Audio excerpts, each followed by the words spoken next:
Je suis passé de 7C à 8B en seulement 4 mois. Donc pour le 7C et le 8B, c'était des voies qui étaient en après-travail. Et dans cette vidéo insane en termes de valeur, je vais vous donner tous les secrets qui m'ont permis d'obtenir cette progression qui est incroyable. Donc c'est pour ça, si jamais tu es un grimpeur dans le 6e, dans le 7e degré, accorde-toi ces quelques minutes d'attention qui vont littéralement changer ta progression en escalade. Du coup, on perd pas plus de temps. Premier point, si jamais tu veux progresser en escalade, il faut que tu grimpes plus. Donc là, vous allez me dire, ok, mais ta dernière vidéo, c'est progresser sans grimper plus. En fait, il y a une petite subtilité à comprendre que je vais vous expliquer, vous allez voir. Pourquoi grimper plus? Parce que la base, ça reste que, en fait, c'est en forgeant qu'on devient forgeron, donc c'est en grimpant que tu vas devenir meilleur. Il n'y a pas de secret, c'est pas en regardant des vidéos d'escalade que tu vas devenir meilleur. Les vidéos d'escalade vont juste te permettre d'avoir les méthodes et après que tu vas pouvoir mettre en place pour du coup progresser. Mais si jamais tu regardes juste les vidéos et que tu grimpes pas, bah, tu progresseras pas. Et il faut faire attention aussi avec ça, sur le fait de grimper plus, c'est de ne pas augmenter l'intensité et ou le volume de manière non contrôlée, sinon en fait tu vas courir vers la blessure. Donc qu'est-ce que l'intensité et le volume? L'intensité en fait c'est la difficulté des voies ou des blocs que tu vas faire durant tes séances. Et le volume, ça va tout simplement être la quantité que tu vas faire. Donc, par exemple, si jamais tu fais 10 8A dans une séance, ben, les 8A, ça va être l'intensité, donc qui est plus élevée que si jamais tu faisais des 6A. Et le volume, c'est 10 voix. Et du coup, le volume, ça se compte dans la séance, donc avec le nombre de voix ou le nombre de blocs que tu vas faire dans la séance. Enfin, pour le bloc, c'est plus le nombre d'essais que tu vas faire dans la séance. Parce que tu peux faire 10 blocs et mettre 40 essais dans chaque bloc, bah, ça te fait beaucoup d'essais. Pour la semaine, c'est le nombre de séances que vous allez faire dans la semaine. Donc voilà. Et en fait, il faut augmenter progressivement le volume et l'intensité parce qu'en fait, sinon tu vas te blesser. Et surtout, et c'est là la petite subtilité par rapport à la dernière vidéo que j'ai fait sur le fait de progresser sans grimper plus, c'est en fait, il faut toujours privilégier la qualité à la quantité. En fait, il faut faire beaucoup, donc de quantité, de séances de qualité. Il y a une grosse différence entre quantité et qualité. La qualité, ça va être de faire des bonnes séances qui vont te permettre de réellement progresser. Et du coup, le deuxième point, c'est l'implémentation de séances de qualité. Donc voilà, du coup, je vais vous expliquer comment faire des séances de qualité. Et après, il faut en faire beaucoup. Mais si jamais tu ne fais pas des séances de qualité, la priorité, elle se trouve ici. Donc, premier point, tu changes tes séances pour que ça devienne des séances de qualité. Et ensuite, deuxième point, bah, là, tu augmentes le nombre de séances. Mais la priorité reste quand même de faire des séances de qualité. Donc, du coup, le deuxième truc qui m'a permis d'avoir cette progression fulgurante, c'est l'implémentation de séances de qualité.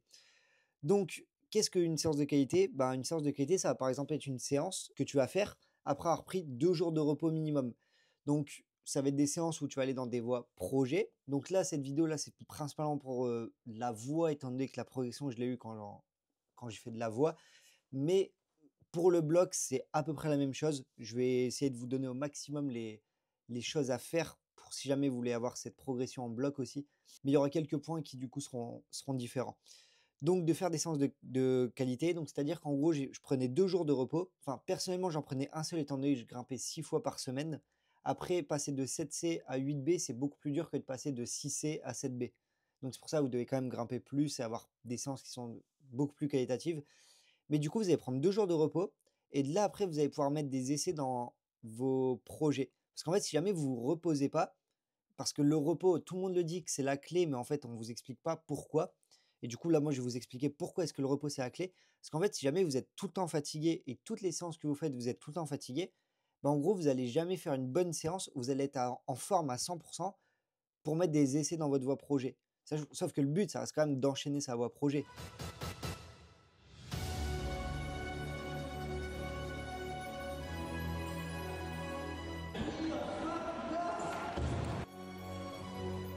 Et donc, du coup, c'est pour ça prendre au minimum 2 jours de repos. Sauf si jamais vous faites beaucoup de séances dans la semaine. Si vous faites 6 séances dans la semaine, bah, bien évidemment, bah, vous mettez votre séance ou vous mettez votre essai dans votre voie projet le lendemain de votre jour de repos. Au moins, c'est la séance que vous faites et vous êtes le plus reposé. Donc voilà, ça c'est super important. Le deuxième point, ça c'est principalement pour de la voix, mais ça peut marcher aussi en bloc, c'est de faire des montées de calage. En fait, c'est le point le plus important pour réussir tes projets en voix. C'est un truc qui est énormément fait en falaise, mais en salle, je vois personne le faire. En gros, de faire une montée de calage, ça va être de grimper 1, 2 dégaines, voire 3 dégaines max, de se reposer, donc demander sec. De là ensuite, vous pouvez brosser les prises, ça c'est supplémentaire, mais pour des voies très dures avec des plats qui sont pas bons et tout ça, les brosser, c'est un truc qui peut vraiment vous aider. Et ensuite, Vous repartez, vous faites 1-2 dégaines, vous redemandez sec. Ensuite, vous reposez alors 30 secondes, 1 minute max, hein, pas besoin de beaucoup. Et ensuite, vous repartez. Pourquoi faire ça? Parce qu'en fait, ça vous permet de travailler tous les mouvements de la voix en créant une fatigue qui est extrêmement faible. Parce que du coup, comme vous reposez, en fait, vous allez faire 8 mouvements max. Ensuite, vous reposez 30 secondes, vous refaites 8 mouvements, 30 secondes de repos et en fait, vous allez terminer la voix, vous n'allez pas du tout être daubé. Et en fait, vous aurez refait tous les mouvements. Et ça va vous permettre de remettre tous les mouvements en tête avant de mettre votre essai pour enchaîner la voix. Et ça, c'est super, super important. Parce que je vois beaucoup de gens mettre des essais dans les voix projets où en fait, ils viennent, ils font 2, 3 voix d'échauffement. Et ce qu'ils font après, c'est qu'ils mettent directement leur essai dans leur voix projet. Sauf que ça ne marche pas. Parce que du coup, quand tu vas mettre ton premier essai, qui du coup sera ton essai le plus qualitatif, parce que c'est celui où tu seras le plus en forme, et ben en gros, tu vas être, enfin, durant ton essai, tu vas essayer de te rappeler de qu'est-ce qu'il faut faire, d'essayer de retrouver les sensations que tu as dans les mouvements de la voix. Et tandis que faire une montée de calage avant, ben, en fait, tu te remets dans les sensations de la voix, tu refais tous les mouvements, ce qui fait que ta mémoire musculaire va se rappeler plus facilement. Et en gros, quand tu vas mettre ton essai, bah, tu vas faire beaucoup, beaucoup, beaucoup moins d'erreurs. Et en plus, ça te permet aussi de bien t'échauffer. Pourquoi? Parce que du coup, tu vas t'échauffer spécifiquement pour ta voix projet, ce qui est parfait. Et en plus, du coup, tu vas aussi forcer pas mal. Parce que faire 1 ou 2 voix où en fait ta voix la plus dure d'échauffement, c'est -1, -2 par rapport à ta voix projet, en fait, ça t'échauffe pas trop pour ta voix projet. Donc voilà, c'est pour ça faire des montées de calage, c'est super, super important. Ça vous permet aussi de brosser les prises, ça c'est cool aussi et ça rajoute toujours un plus. Et le troisième point, c'est le relâchement. Ça, on voit, pareil, c'est super important. D'ailleurs, ouais, j'ai oublié de vous dire pour les montées de calage en bloc, ça c'est possible de juste, et c'est un truc qui se fait aussi pour enchaîner des blocs projets extrêmes, genre les 8C, 9A, Fontainebleau et tout ça. C'est ce qu'ils font où en gros, ils vont refaire tous les mouvements un par un. En falaise, c'est toujours un petit peu plus compliqué parce que, bah, du coup, tu as juste ton bloc et tu pas en fait, sur le même rocher, tu pas un cisaille et un 8C au même endroit. Donc du coup, c'est toujours plus compliqué. Mais un truc qui peut être cool si jamais tu veux enchaîner ton bloc projet en salle, bah, c'est de prendre des prises et de juste refaire tous les mouvements un par un. Surtout pour des blocs en cordeau, ça, c'est super cool parce que du coup, pareil, tu te remets en sensation dans le bloc et ça va vraiment t'aider. Et du coup, le troisième point, le relâchement, qui est super important. En fait, regardez tous les grimpeurs forts, que ce soit en Coupe du Monde, aux Jeux Olympiques, dans les championnats de France, toutes les grosses compétitions, les grimpeurs forts, vous avez l'impression qu'ils se font chier quand ils grimpent. Genre, désolé du terme, mais ils grimpent et ils sont tout le temps bras tendus, ultra relâchés.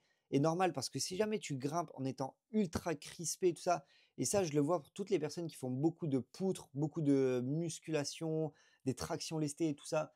J'ai fait des vidéos qui vous expliquent que bah, c'est pas du tout la meilleure manière pour progresser. Si jamais vous voulez, c'est sur cette chaîne YouTube, vous pouvez aller voir. Et en fait, ces personnes-là, quand elles vont grimper, elles vont forcer à mort et c'est surtout pas ce qu'il faut faire. Et si jamais c'est ton cas, surtout en voix, c'est encore plus important, mais même en bloc, de toute façon, on le voit, si jamais vous avez déjà vu des vidéos de grimpeurs forts qui font un peu des récaps de comment s'est passée une compétition. Je sais que Mejdi il le fait, Sam Richard il le fait. Et ben en gros, il dit souvent, des fois ils arrivent à poser leur grimpe, ils sont relâchés, et des moments ils sont crispés et du coup ils grimpent mal. Et ben c'est le truc le plus important en voix, parce que si jamais tu grimpes en étant tout le temps bras carrés, en serrant toutes les prises super fort, et ben en fait, tu vas juste te fatiguer pour rien. Tandis que quand tu es relâché et tout ça, bah, tu utilises beaucoup moins d'énergie. Et c'est les animaux, il me semble, c'est genre des lémuriens. Je suis pas sûr de l'animal. Mais en gros, quand ils grimpent, ils sont là de branche en branche, ils sont de bras tendus, tu as vraiment l'impression qu'ils se font chier. Genre, c'est tellement basique et c'est super important. Et vraiment, si jamais vous arrivez à vous relâcher, donc de grimper bras tendus, de délayer, pas non plus à tous les moves, mais de délayer très régulièrement, ça va vraiment vous permettre de progresser. Et c'est personnellement le truc sur lequel j'ai le plus travaillé, ça, plus les montées de calage. Et c'est vraiment ce qui m'a permis d'avoir cette progression de passer de 7C à 8B. Donc voilà, ça c'est vraiment les 2 points les plus efficaces qui, moi, m'ont permis, et je sais que bah, pour passer de 6C à 7B, par exemple, bah, c'est exactement la même chose. Donc voilà. D'ailleurs, si jamais vous le souhaitez, je propose des offres de coaching. Donc si jamais vous souhaitez gagner 2 cotations ou une couleur pour le bloc, ou 2 cotations en diff, et ben, dans la description, il y a un lien vers un questionnaire, c'est un questionnaire Tally. Donc voilà, n'hésitez surtout pas à le remplir, ça engage en rien. Et après, suite à ce questionnaire-là, si jamais je vois que je peux réellement vous aider, et ben là, je vous proposerai une visio pour du coup vous expliquer comment se passe le coaching et tout ça. Donc si jamais ça vous intéresse, n'hésitez pas, il y a le lien dans la description. Et du coup, voilà. Donc, accroche-toi parce que là, c'est là où 90% des grimpeurs se plantent, c'est le fait d'aller dans des voies plus difficiles. Beaucoup trop de gens, et c'est potentiellement ton cas à toi aussi, vous n'allez pas assez dans des voies difficiles. Et c'est un truc qui est super important et qui va vraiment vous faire progresser. Encore une fois, la même phrase, c'est en forgeant qu'on devient forgeron. C'est vraiment mon mantra. Ça, c'est la base de ce monde. Si jamais tu veux devenir fort, que ce soit en grimpe, même là, je fais des vidéos YouTube. Bah, les premières vidéos que je faisais, elles étaient éclatées. Là, j'espère que c'est un petit peu mieux. Normalement, oui. Et en fait, c'est en forgeant que tu deviens forgeron. Et si jamais tu veux réussir à faire un 8A, bah, comment tu veux réussir à faire un 8A si jamais tu pars jamais dans le 8A? C'est pas en faisant 1000 6A que tu vas réussir à faire un 7A non plus. Donc voilà, que ce soit pour faire de la compétition ou des falaises, c'est ce que je viens de dire. Si jamais ton objectif c'est de réaliser un 8A, il faut aller dans le 8A. Donc voilà. Surtout que augmenter la difficulté des voies que tu vas faire, bah en fait, ça va te permettre de gagner sur 3 points. Donc, qui est gain en force, gain technique et gain mental. Donc voilà, je vais détailler les trois.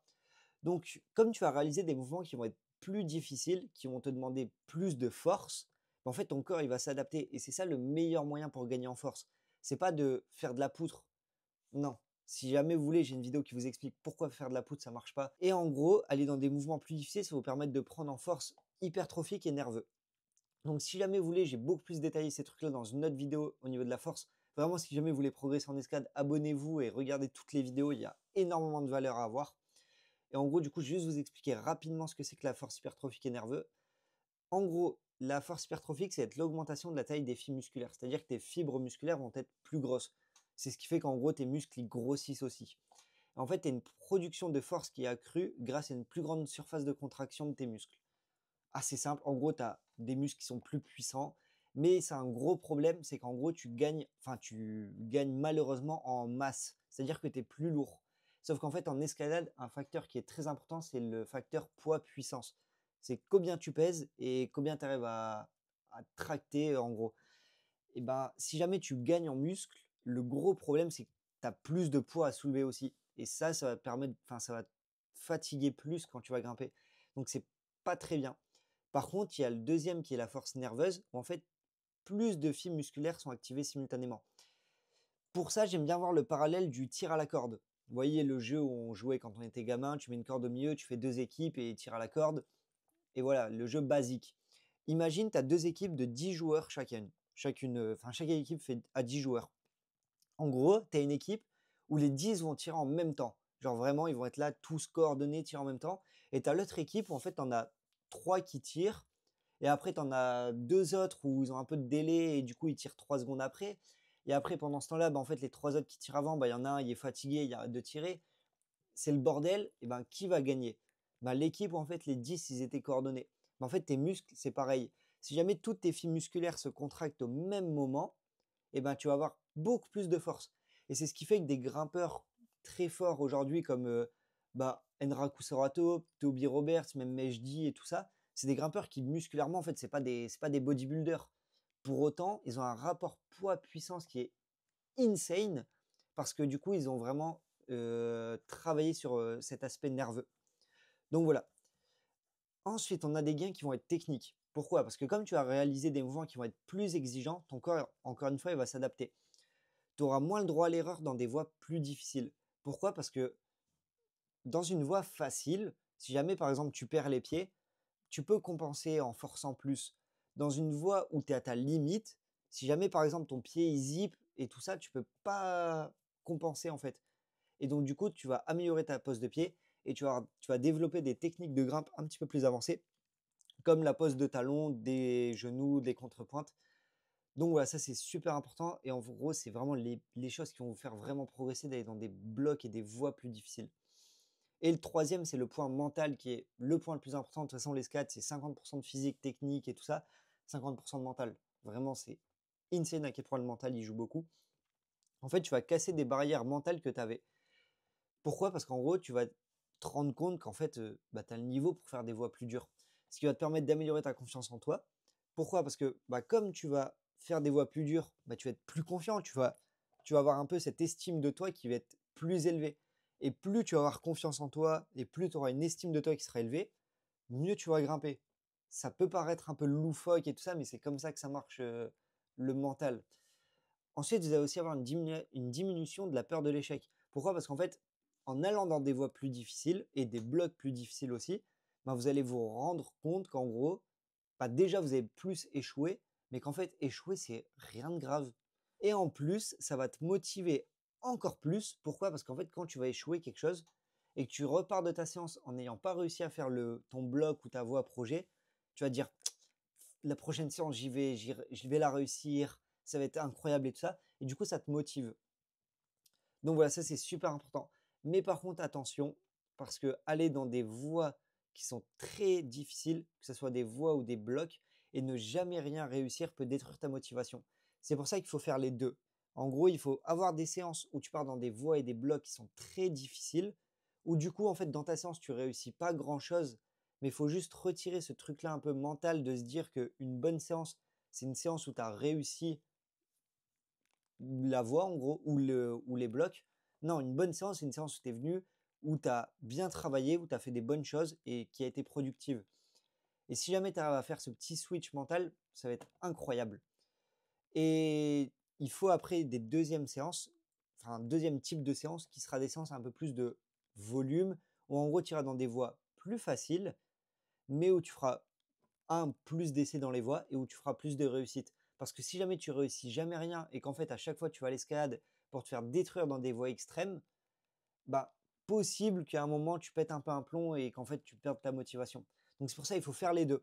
Il faut surtout pas aller que dans des voies difficiles, il faut surtout pas aller que dans des voies de son niveau max, max moins 1.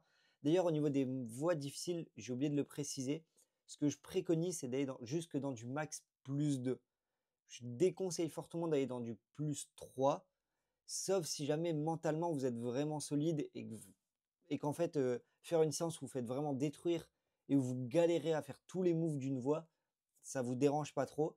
Là, oui, vous pouvez aller dans du plus 3, plus 4. Pour moi, faut même pas essayer, c'est trop. Donc plus 2, oui, plus 3 si jamais mentalement ça suit. Et du coup, dites-le moi si jamais vous voulez que je vous fasse une vidéo sur la motivation. Donc écrivez juste motivation en commentaire, comme ça je le sais. Pas une vidéo basique en mode motivation intrinsèque, extrinsèque, on n'est pas à l'école. Un truc vraiment avec du concret, de la valeur comme là je viens de vous donner.